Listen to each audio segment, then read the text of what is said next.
economia. Em seguida, gostava, para terminar neste último bloco, e vou tentar ser breve, dar alguns pontos, falar-vos alguns pontos sobre os sinais na economia. Mas gostava antes disso de vos falar sobre a dívida. E quando nós olhamos para a dívida pública em Portugal, e eu penso que o Sr. Primeiro-Ministro, a Ministra das Finanças já explicaram isto várias vezes, mas é importante olhar para números comparáveis. Ou seja, quando nós dizemos que a dívida está em 128% do PIB, nós estamos a dizer que ela está em 128% do PIB, mas estamos a contar lá dentro destes 128% do PIB os depósitos em dinheiro que nós temos para pagar as amortizações das nossas dívidas. E, portanto, a nossa dívida, se tivéssemos que a pagar de um dia para o outro, a nossa dívida líquida, ela não seria de 128, mas seria de 119, neste caso, em 2013. E porquê é que eu vos mostro isto? Porquê é que isto é importante? É que antes de chegarmos ao programa de ajustamento, em abril de 2011, o Estado, na altura, tinha em depósitos, basicamente, 4,8 mil milhões de euros. Sabem o que é que conseguimos fazer no Estado com um depósito em dinheiro de 4,8 mil milhões de euros? Conseguíamos pagar 3 meses de salários aos funcionários públicos, ou basicamente mês e meio, se contássemos também o pagamento de pensões. Hoje, aquilo que o Estado tem como depósitos em agosto de 2013, que são os últimos números públicos que aqui tenho, o Estado tinha como depósitos 19 mil milhões de euros. Ou seja, o Estado teria a capacidade de pagar um ano de salários aos funcionários públicos. E por isso temos que olhar muitas vezes para os números e para lá dos números e percebê-los. E a importância da diferença de olhar para o Estado hoje e o Estado antes do programa de ajustamento. E finalmente gostava de vos apresentar aquilo que tem sido muito falado sobre a retoma, que vamos os sinais da retoma na nossa economia.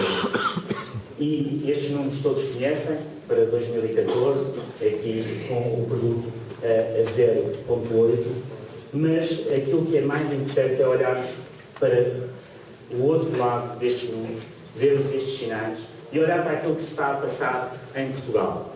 Nos vários sinais que vamos receber. Em primeiro lugar, no desemprego. Eu gostava que olhassem um minuto para este gráfico, para olhar que desde março, em que o desemprego estava a 17,5, abril, maio, junho, julho, agosto, até setembro, sempre numa tendência de descer até 16,3%.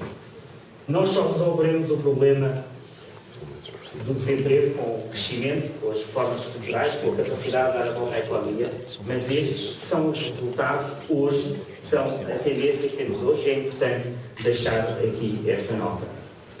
Mas para nós conseguirmos dar a volta à economia, nós precisamos de investimento.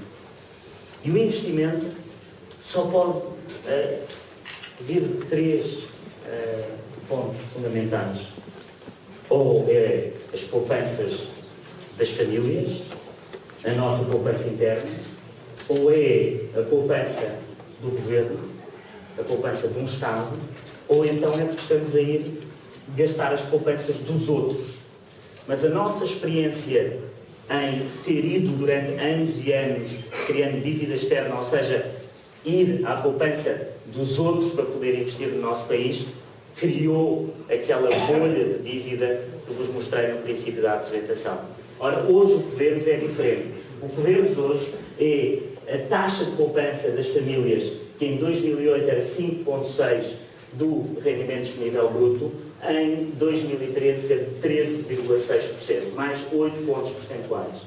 E, obviamente, esta capacidade de poupança é aquela que nos vai conseguir dar a volta em termos de investimento, porque é esta poupança. E, por isso, a importância do saldo primário do Estado, porque quando o Estado puder ter saldos primários, que possa conseguir então começar a pagar a sua dívida, então o saldo também estará a poupar e o Estado também estará a poupar e também poderemos ter investimento. E só o que vos queria deixar é que desde 2010 que a variação anual do investimento tinha sido sempre negativa e este ano passamos a ter aqui uma inversão desse ponto.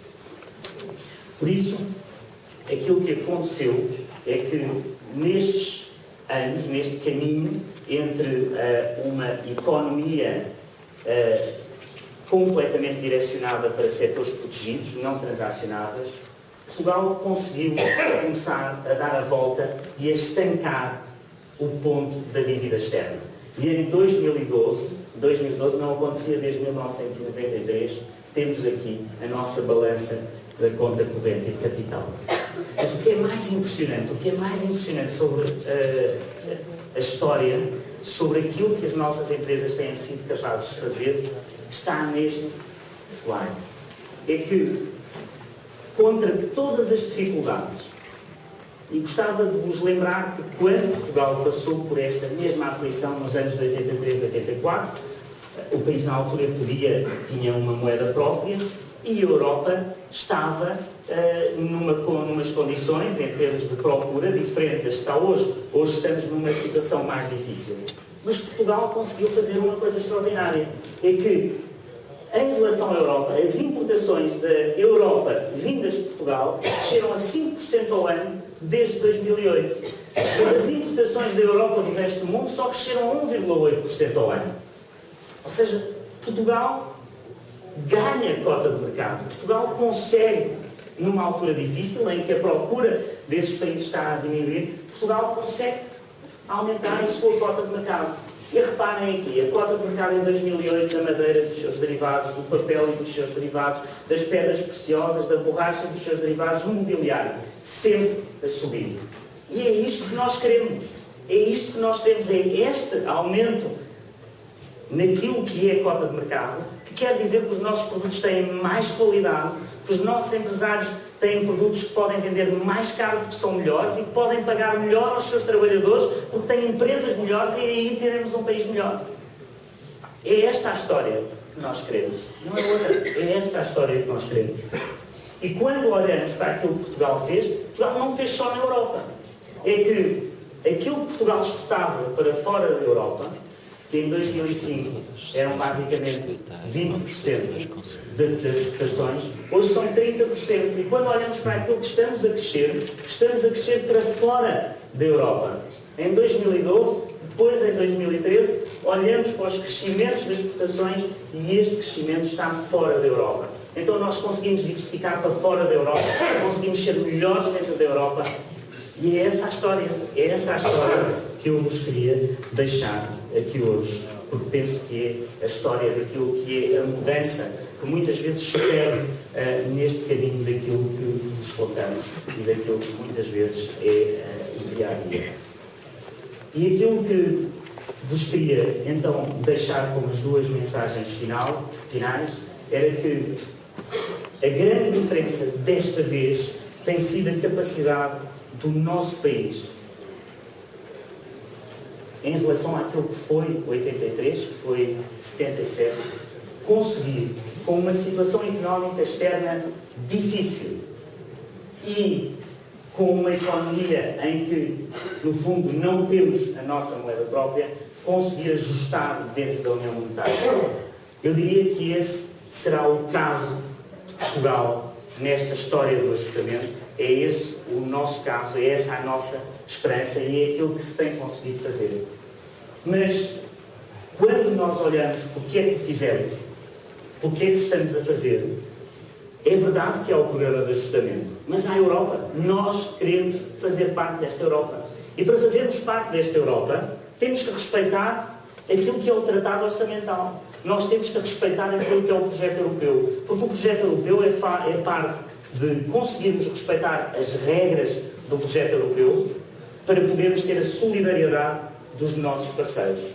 E por isso eu acabava esta nossa apresentação, que já vai longa, com uma frase de Helmut Kohl, em 2002, que dizia: a introdução do euro não foi só uma decisão importante para a União Europeia, foi o ponto de não retorno da história da Europa.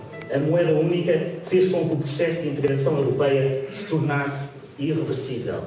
Eu, Carlos Moedas, europeísta convicto, acrescento: ainda bem, viva Portugal e viva o PSD.